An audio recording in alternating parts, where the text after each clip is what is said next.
Doctor AR वनु साहब की किताब नजरिया पर बॉलीवुड का नजरिया। स्वच्छ भारत अभियान के संयोजक और दादा साहब फाल्के फाउंडेशन अवार्ड्स के general secretary doctor Abdul Rahman Vanu साहब की किताब नजरिया बॉलीवुड से जुड़े लोगों को बहुत पसंद आ रही है। अपनी जिंदगी को किस तरह से कामयाबी के साथ गुजारें या फिर समाज सेवा, देश प्रेम और देशभक्ति क्या है और इस पर कैसे अमल करें, एक आसान और खुशियों से भरी जिंदगी कैसे गुजारी जा सकती है, अगर इसे समझना है तो डॉक्टर वनु साहब की किताब नजरिया आपका मार्गदर्शन कर सकती है। फिल्म सत्य साईं बाबा के प्रीमियर शो के मौके पर आए मेहमानों को ये शायरी की किताब पेश की गई। सभी मेहमानों ने इस किताब को देखने के बाद अपनी जो प्रतिक्रियाएं दी, उसमें बताया गया है कि इस किताब के जरिए समाज में फैली विषमता, बिखराव और असुरक्षा से निजात पाई जा सकती है। यानी ये किताब लोगों के दिलों को भा रही है। आइए सुनते हैं बॉलीवुड की मशहूर हस्तियां नजरिया पर अपना क्या नजरिया रखती हैं। और ये नजरिया है, अगर आपके पास जीवन में नहीं है जरिया तो ये किताब आपको सिखाएगी नजरिया।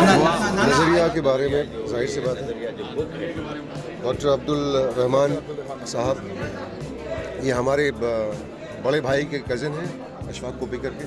अशफाक कोपीकर हमारे बड़े भाई की तरह है। उनकी फिल्म मैंने की थी सियासत, द पॉलिटिक्स। तो बहुत बहुत मुबारक हो नज़रिया के लिए, शुक्रिया और बहुत बहुत मुबारक। बट ये बुक के द्वारा जो है आपके नज़रिया काफ़ी चेंज हो जाएंगे, क्योंकि लोग जाति वाती धर्म बहुत सारे चीज़ों में उलझे हुए हैं, लेकिन नज़रिया पढ़ेंगे तो काफ़ी चीज़ों का नज़रिया चेंज हो जाएगा। तो ज़रूर पढ़िए किताब। और अब्दुल रहमान जी को हम काफ़ी समय से जानते हैं, इनके हमने काम में काफ़ी हाथ बटाया है और इनका जो बुक नज़रिया है इसके बारे में ये कहूँगी कि बस नज़रिया बदलिए, आपके नज़ारे जो हैं आपके आसपास वाले वो बदल जाएंगे, सब कुछ आपके फेवर में आ जाएगा। So that's what it is. Thank you. नजरिया को डॉक्टर वनु साहब की बेटी हन्नान ने बहुत ठीक से पढ़ा है। वो कहती हैं कि लोगों के दिलों में बसे नकारात्मक विचारों को अगर ख़त्म करना है तो ये किताब उन्हें ज़रूर पढ़नी चाहिए। लोगों को इसलिए पढ़ना चाहिए जो थिंकिंग है लोगों की, टुगेदरनेस के बारे में और एक दूसरे को समझने के बारे में, वो पॉजिटिव होएगी।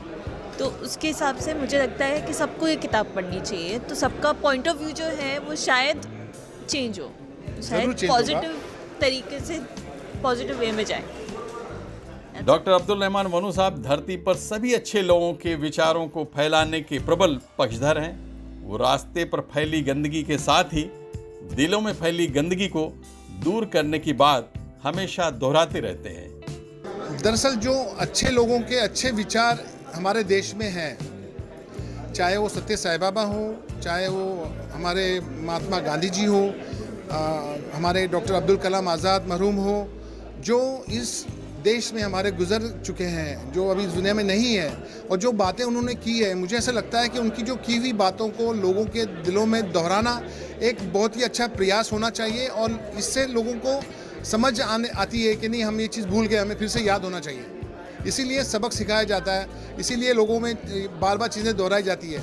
अभी जैसे अब स्वच्छ भारत अभियान की बात करें तो आपने देखा होगा कि हम लोगों के बीच में एक आम तरीके से एक नज़रिया करके किताब हमने पेश की है, जिससे हम लोगों के बाहर की गंदगी को नहीं बल्कि अंदर के दिलों की और अपने रूह की गंदगी को कैसे दूर करना चाहिए, उसके लिए कुछ हमने लोगों में अपने विचार नज़रिए के तौर पे रखे हैं। तो ये इस तरह से हर बार होते रहना चाहिए और मेरे ख्याल में this is the best practice for everybody to understand and live the life happily.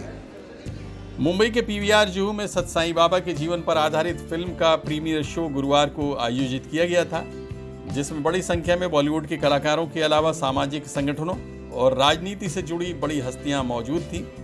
इन सभी ने फिल्म के साथ ही डॉक्टर वनु साहब को नजरिया किताब के लिए अपनी हार्दिक शुभकामनाएं पेश की। सैफ सेलिया के साथ आबिद नकवी, प्रेस 9 न्यूज़, मुंबई।